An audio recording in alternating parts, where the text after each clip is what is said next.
ಕರ್ತನ ಪರಿಶುದ್ಧ ನಾಮಕ್ಕಾಗಿ ಸ್ತೋತ್ರ ಉಂಟಾಗಲಿ. ದೇವರು ಇನ್ನೊಂದು ಸಮಯವನ್ನು ಕೊಟ್ಟಿದ್ದ ದೇವರಿಗಾಗಿ ನಾನು ಸ್ತುತಿಸುವಂತನಾಗಿದ್ದೇನೆ. ಈಗಲೂ ಕೂಡ ದೇವರ ಸಂದೇಶ ಏನೆಂದರೆ, ದೇವರು ನಮ್ಮಲ್ಲಿ ಬೇಡದಿರುವ ಕಾರ್ಯಗಳು ತೆಗೆದಾಗುತ್ತಾರೆ. ಹಲ್ಲೆಲೂಯಾ. ಸರಿ, ನಾವು ನೇರವಾಗಿ ವಾಕ್ಯಕ್ಕೆ ಹೋಗಕ್ಕೆ ನಾನು ಬಯಸುತ್ತೇನೆ. ಈಗಲೂ ಕೂಡ ಇವತ್ತಿನ ಧ್ಯಾನಕ್ಕಾಗಿ ತೆಗೆಯಲ್ಪಡುವ ವೇದ ವಾಕ್ಯ ಮತ್ತೇಯು ಬರೆದ ಪುಸ್ತಕ 15ನೇ ಅಧ್ಯಾಯ 13ನೇ ವಾಕ್ಯ.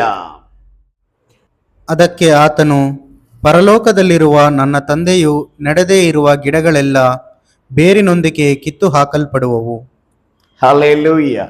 ವಾಕ್ಯವನ್ನ ಚೆನ್ನಾಗಿ ಗಮನಿಸಿ ನನ್ನ ಪ್ರೀತಿಯ ಸಹೋದರಿಯೇ, ಇಲ್ಲಿ ನೋಡುವಾಗ್ಲೂ ಕೂಡ ನನ್ನ ತಂದೆಯಾದ ದೇವರು ಯಾವುದೆಲ್ಲ ನಡೆಲಿಲ್ವೋ ಅದನ್ನ ದೇವರು ಏನು ಮಾಡುತ್ತಾರೆ?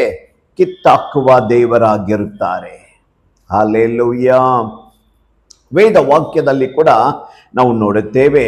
ಇಲ್ಲಿ ಏನಂತ ನೋಡುತ್ತೇವೆ ಅಂದರೆ, ಬೇಡದಿರುವ ಕಾರ್ಯಗಳು, ನಮ್ಮ ಜೀವಿತದಲ್ಲಿ ಬೇಡದಿರುವ ಕಾರ್ಯಗಳು ಯಾವುದೆಲ್ಲ ಬೇಡ ಕಾರ್ಯ ಅಂತ ಹೇಳಿದರೆ, ಮಾಂಸಿಕವಾದ ಕಾರ್ಯಗಳು.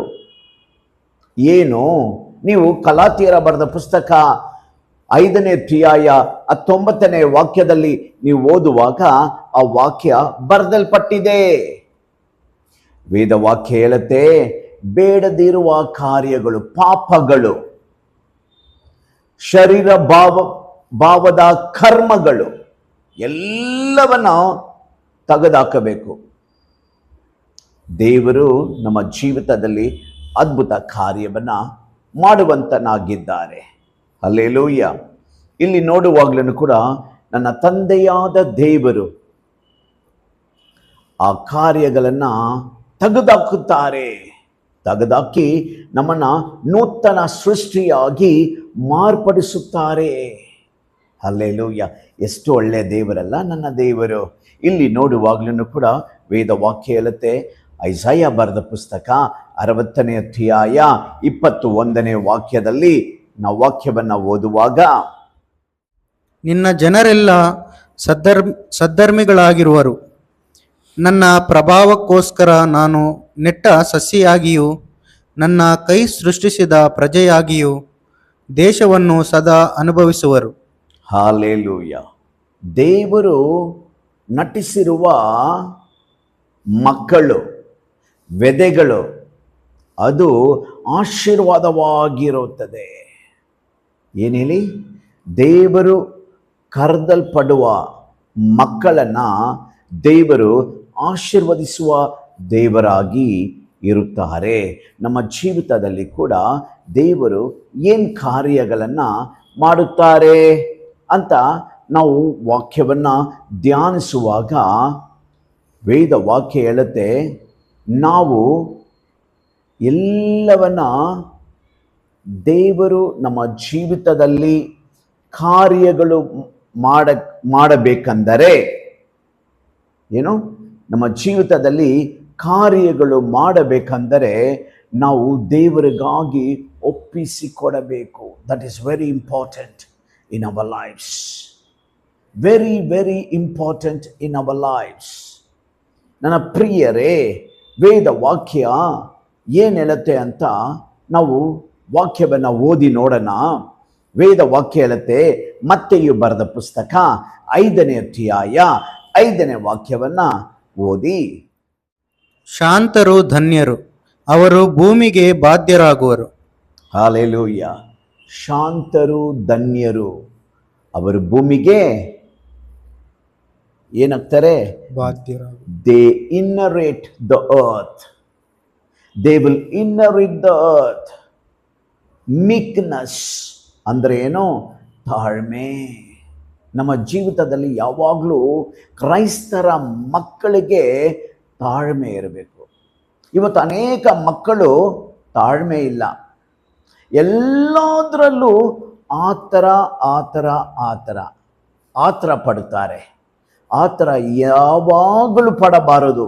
ದೇವರ ಸಮ್ಮುಖದಲ್ಲಿ ತಾಳ್ಮೆಯಿಂದ ಇರುವಾಗ ದೇವರು ನಮ್ಮನ್ನು ಉನ್ನತ ಸ್ಥಿತಿಗೆ ತರುವಂತನಾಗಿರುತ್ತಾರೆ. ಆದ ಕಾರಣದಿಂದನೇ ದೇವರ ಕೈ ಒಳಗೆ ನಾವು ಅಡಗಿರೋದನ್ನ ನಾವು ನೋಡಿಕೊಳ್ಳಬೇಕು. We have to check our hearts every day we need to check our arts.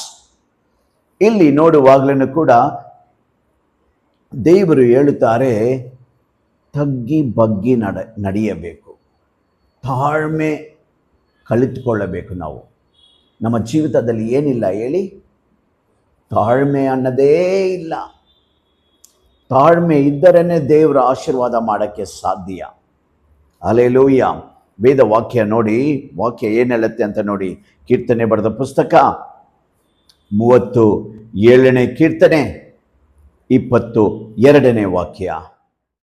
ಯೆಹೋವನ ಆಶೀರ್ವಾದವು ಯಾರಿಗಿರುವುದೋ ಅವರು ದೇಶವನ್ನು ಅನುಭವಿಸುವರು. ಆತನ ಶಾಪವು ಯಾರಿಗಿರುವುದೋ ಅವರು ತೆಗೆದುಹಾಕಲ್ಪಡುವರು. ಹಲ್ಲೆಲೂಯ. ದೇವರು ಯಾರೆಲ್ಲ ದೇವರು ಆಶೀರ್ವದಿಸುತ್ತಾರೋ ಅವರು ಸುರಕ್ಷಿತವಾಗಿರುತ್ತಾರೆ, ಆಶೀರ್ವಾದವಾಗಿರುತ್ತಾರೆ. ಆದರೆ ಫಾರ್ ದ ವಿಕೆಡ್ ಪಾಪ ಮಾಡುವ ಮಕ್ಕಳಿಗೆ ದೇವರು ಏನು ಮಾಡ್ತಾರೆ? ಅವರ ಜೀವಿತದಲ್ಲಿ ದುಃಖ, ಯಾವಾಗಲೂ ದುಃಖವಾದ ಕಾರ್ಯಗಳು, ಅವರ ಜೀವಿತದಲ್ಲಿ ರೋಗಗಳು ಇರುತ್ತೆ, ಅವರ ಜೀವಿತದಲ್ಲಿ ಬಾಧೆಗಳು ಇರುತ್ತೆ, ಅವರ ಜೀವಿತದಲ್ಲಿ ಅನೇಕ ಯೋಚನೆ ಇರುತ್ತೆ. ಯಾವುದಕ್ಕೆ? ಅವರು ಮಾಡಿರುವ ಪಾಪ. ವೇದ ವಾಕ್ಯ ಹೇಳುತ್ತೆ, ಪಾಪದ ಸಂಬಳ ಮರಣ. ನೋಡಿ, ನಾವು ಪಾಪ ಮಾಡುವಾಗ ಅದಕ್ಕೆ ಏನು ಕೊಡುತ್ತಾರೆ? ದೇವರು ಸಂಬಳವನ್ನು ಕೊಡುತ್ತಾರೆ. ಆದ ಕಾರಣದಿಂದನೇ ನಾವು ಏನು ಮಾಡಬೇಕು?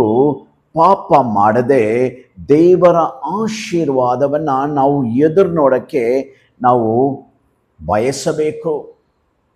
ಈ ವೇಳೆಯಲ್ಲಿ ಕೂಡ ನಾವು ನೋಡುವಾಗ I will just brush the scriptures. ನಾನು ಆಳವಾಗಿ ಹೋಗುವುದಿಲ್ಲ, ನಾನು ನಿಮಗೆ ಅರ್ಥವಾಗುವ ಥರ ನಾನು ಮಾತಾಡುತ್ತಾ ಇದ್ದೇನೆ. ನಾನು ನಿಮಗೆ ಅರ್ಥ ಆಗಬೇಕು ನಿಮಗೆ, ಆ ಥರ ಮಾತಾಡ್ತೀನಿ. ಓಕೆನಾ? ವೇದ ವಾಕ್ಯ ಇಲ್ಲಿ ನೋಡಿ, ಜ್ಞಾನೋಕ್ತಿಗಳು ಬರೆದ ಪುಸ್ತಕದಲ್ಲಿ ನಾವು ನೋಡುವಾಗ ಅನೇಕ ಕಾರ್ಯಗಳು ಇದರಲ್ಲಿ ಅಡಗಿರೋದನ್ನು ನಾವು ನೋಡುತ್ತೇವೆ. ಜ್ಞಾನೋಕ್ತಿಗಳು ಬರೆದ ಪುಸ್ತಕ 3ನೇ ಅಧ್ಯಾಯ 33ನೇ ವಾಕ್ಯದ ಓದಿ ನೋಡಿ. ಯೆಹೋವನು ದುಷ್ಟನ ಮನೆಯನ್ನು ಶಪಿಸುವನು, ನೀತಿವಂತರ ನಿವಾಸವನ್ನು ಆಶೀರ್ವದಿಸುವನು. ದುಷ್ಟನ ಮನೆಯನ್ನ ಪಾಪ ಯಾರೆಲ್ಲ ಮಾಡುತ್ತಾರೋ, ಈಗ ಹೇಳಿದ್ರೆ ನಿಮಗೆ ಅರ್ಥ ಆಗತ್ತೆ. ಏನು?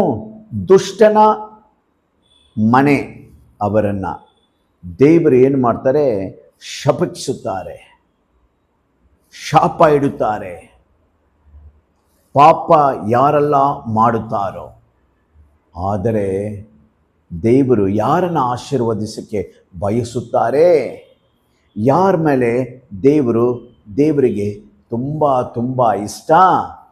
ದೇವರಿಗೆ ತನ್ನ ಯಾರು ದೇವರಿಗೆ ಭಯಪಟ್ಟು ನಡೆಯುತ್ತಾರೋ ಅವರನ್ನು ದೇವರು ಏನು ಮಾಡುತ್ತಾರೆ? ಆಶೀರ್ವದಿಸುತ್ತಾರೆ. Hallelujah, hallelujah. ಇಲ್ಲಿ ನೋಡಿ, ವೇದ ವಾಕ್ಯ ಕೂಡ ನಮಗೆ ಏನು ಇವತ್ತಿನ ವಾಕ್ಯದಲ್ಲಿ ನಾವು ಏನು ಕಲ್ತ್ಕೊಂಡ್ರಿ ಅಂತ ನೋಡುವಾಗ, ಯೇಸುವಿಗೆ ದೇವಾದಿ ದೇವರು ಕರ್ತಾದಿ ಕರ್ತರಿಗೆ ಏನು ಮಾಡಬಾರದು? ವಿರೋಧವಾಗಿ ಯಾವ ಕಾರ್ಯಗಳನ್ನು ನಾವೇನು ಮಾಡಬಾರದು? ಮಾಡೋಕ್ಕೆ ಹೋಗಬಾರದು. ಹಲ್ಲೆಲೂಯ. ದೇವರಿಗೆ ಪ್ರಿಯವುಳ್ಳ ಮಕ್ಕಳಾಗಿ ನಾವು ಬಾಳಬೇಕು. ಹಲ್ಲೆಲೂಯ. ಸರಿ, ದೇವರ ದಾಮೆ ಈ ವಾಕ್ಯವನ್ನು ಆಶೀರ್ವಾದ ಮಾಡಲಿ. ಆಮೇನ್. ಈ ವಾಕ್ಯ ನಿಮಗೆ ಆಶೀರ್ವಾದವಾಗಿ ಇದ್ದರೆ ಲೈಕ್ ಮಾಡಿ, ಶೇರ್ ಮಾಡಿ, ಸಬ್ಸ್ಕ್ರೈಬ್ ಮಾಡಿ. May God bless you. Amen.